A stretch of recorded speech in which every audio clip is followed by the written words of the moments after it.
علماء کرام و جملہ سنی جنتی مسلمان، السلام علیکم ورحمۃ اللہ وتعالی وبرکاتہ۔ الحمد للہ رب العالمین والصلاة والسلام علیک یا سید المرسلین، اما بعد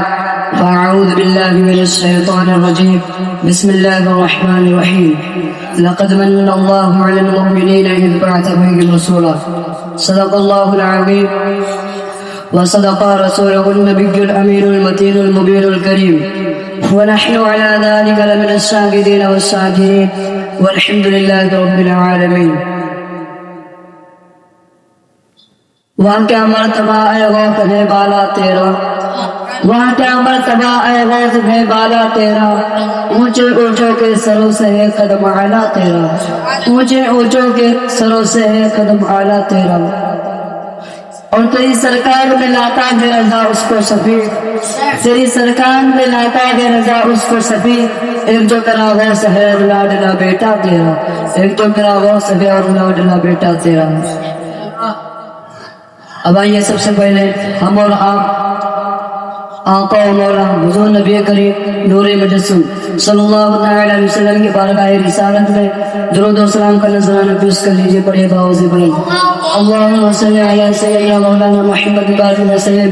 صلاۃ و سلام علیک یا رسول اللہ صلی اللہ تعالی۔ ابھی میں لطف مکتب ہونا واعظ ہونا فرزانہ، ابھی میں لطف مکتب ہونا واعظ ہونا فرزانہ، تمنا دل میں گونجے گئے سنا دو حق کا فرمانا، تمنا دل میں گونجے گئے سنا دو حق کا فرمانا۔ برادران ملت اسلامیہ، ابھی میں نے جس آیت کریمہ کی تلاوت کا شرف حاصل کیا اس کا ترجمہ یہ ہے، بے شک اللہ تبارک و تعالیٰ کا بڑا احسان ہوا مسلمانوں پر کہ انہیں میں سے ایک رسول بھیجا۔ حضرات،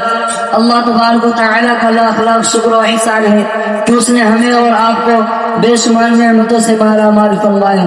اس کے کن کن نعمتوں کا تذکرہ کیا جائے، آپ جدھر نگاہ اٹھا کر دیکھیں اسی کی نعمت کا جلوہ نظر آئے گا۔ آسمان اسی کی نعمت، زمین اسی کی نعمت، پانی اسی کی نعمت، ہوا اسی کی نعمت، چاند اسی کی نعمت، سورج اسی کی نعمت، جان اسی کی نعمت، قرآن اسی کی نعمت، اور ایمان بھی اسی کی نعمت ہے۔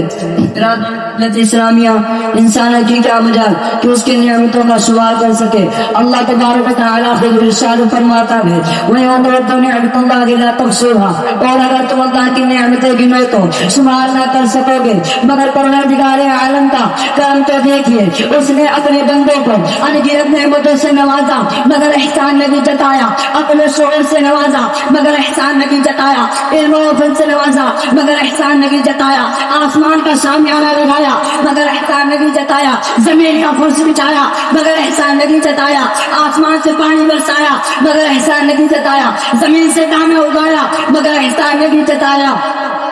اور کئی کشا کے زمان سے نوازا مگر احسان نہیں جتایا، پھولوں کے نکاح سے نوازا مگر احسان نہیں جتایا،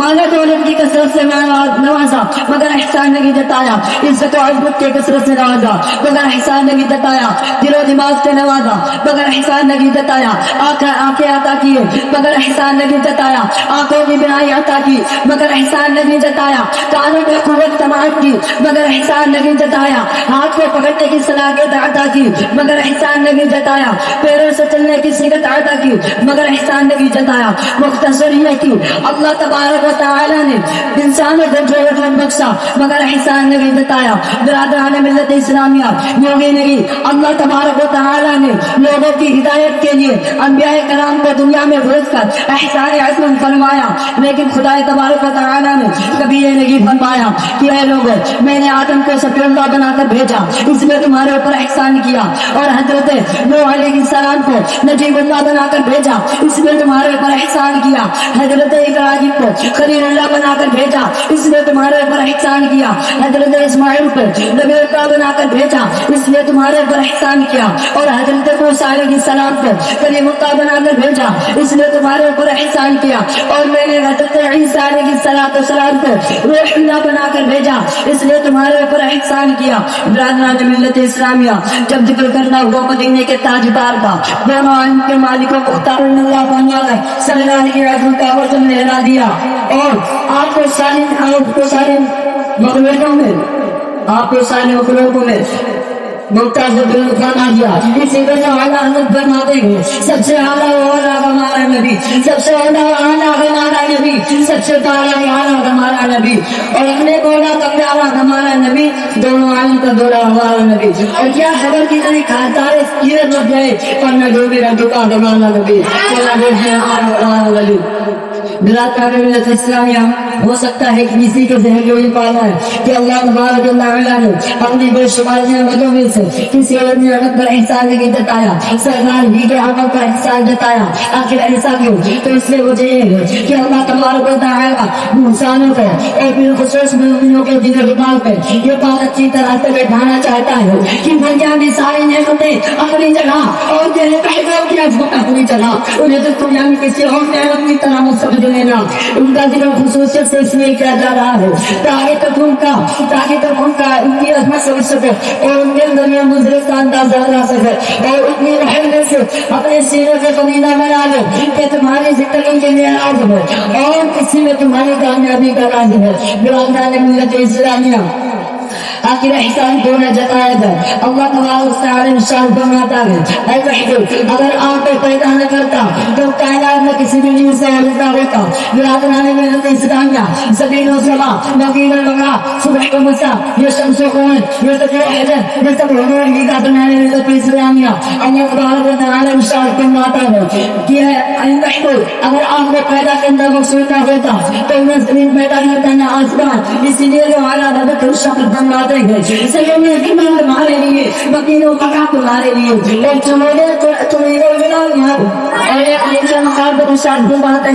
جو وہ نہ تھے تو کچھ نہ تھا, وہ جو نہ ہو تو کچھ نہ ہو, جان ہے وہ جہان کی, جان ہے تو جہان ہے. برادران ملت اسلامیہ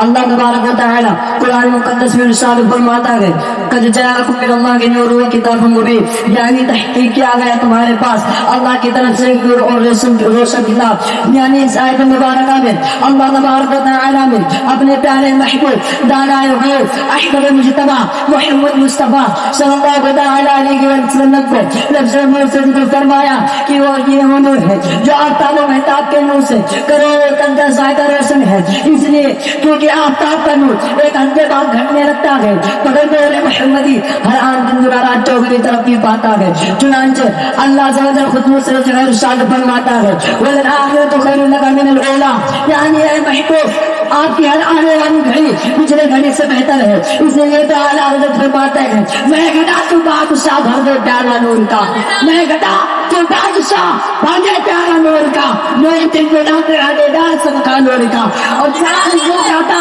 جدھر انگلی اٹھاتے محض میں, جان جو جاتا جدھر انگلی اٹھاتے محض میں, کیا نہیں چلتا تھا اشاروں پر کھلونا نور کا, نور کا. برادران ملت اسلامیہ حضور صلی اللہ تعالی علیہ وسلم کا نور ہے جسے اللہ تبارک و تعالی نے سب سے پہلے پیدا فرمایا. اللہ کے پیارے حکیم خود ارشاد فرماتے ہیں اول ما خلق اللہ نوری, یعنی اللہ تبارک و تعالی نے سب سے پہلے میرے نور کو پیدا فرمایا. حضرت جابر رضی اللہ عنہ حضور تاجدار مدینہ صلی اللہ تعالی علیہ وسلم سے سوال کیا یا رسول اللہ تبارک و تعالی نے دنیا میں سب سے پہلے کس چیز کو پیدا فرمایا؟ رسول اللہ کے پیارے حبیب ارشاد فرماتے ہیں اے جانب اللہ تبارک و تعالی نے سب سے پہلے تمہارے نبی کے نور کو پیدا فرمایا. اس وقت نہ لوح تھی, نہ قلم, نہ جنت تھی, نہ دوزخ, نہ زمین تھی, نہ آسمان, نہ کوئی فرشتہ, نہ جن, پورے کائنات میں کسی بھی چیز کا وجود نہ تھا. برادران ملت اسلامیہ حدیث مذکور سے ہمیں معلوم ہوا کہ حضور صلی اللہ تعالی علیہ وسلم کا نور ہے جسے اللہ تبارک و تعالی نے سب سے پہلے پیدا فرمایا. حضرت ابو ہریرہ رضی اللہ عنہ ارشاد فرماتے ہیں کہ ایک مرتبہ حضور تاجدار مدینہ صلی اللہ تعالی علیہ وسلم نے حضرت جبریل علیہ السلام سے دریافت کیا اے جبریل تمہاری عمر کتنی ہے؟ اللہ تمہاری عمر کتنی ہے؟ حضرت جبریل علیہ السلام ارشاد فرماتے ہیں یا رسول اللہ مجھے یہ نہیں معلوم کہ میری عمر کتنی ہے, البتہ ہاں میں اتنا جانتا ہوں کہ چوتھے حجاب میں ایک تارا 70,000 برس بعد چمکتا تھا, اسے میں نے 72,000 کا قدر تھا. یہ سن کر حضرت جبریل علیہ السلام یہ سن کر اللہ کے پیارے حبیب ارشاد فرماتے ہیں وَعِزَّةَ رَبِّنَا ذَلِكَ الْبَرْكَةُ, مجھے میرے رب کی عزت کی قسم میں یہ بتا رہا ہوں. برادران ملت اسلامیہ حضرت جبریل علیہ السلام نے سوچا کہ آج میں بڑی لمبی عمر بیان کر رہا ہوں، مگر حضور تاجدار مدینہ صلی اللہ تعالی علیہ وسلم سے جواب سن کر انہیں بھی معلوم ہو گیا کہ حضور تو مجھ سے بھی پہلے کے ہیں، حضور تو مجھ سے بھی پہلے کے ہیں۔ اللہ علامہ ڈاکٹر اقبال ارشاد فرماتے ہیں، نکالے اس کو مستی میں وگی اول وگی آخر، نکالے اس کو مستی میں وگی اول وگی آخر، وہ قرآن کے فرقہ وگی یاسین کے توحا، وہ قرآن کے فرقہ وگی یاسین کے توحا، وہ علیہ البلاغ۔ السلام علیکم۔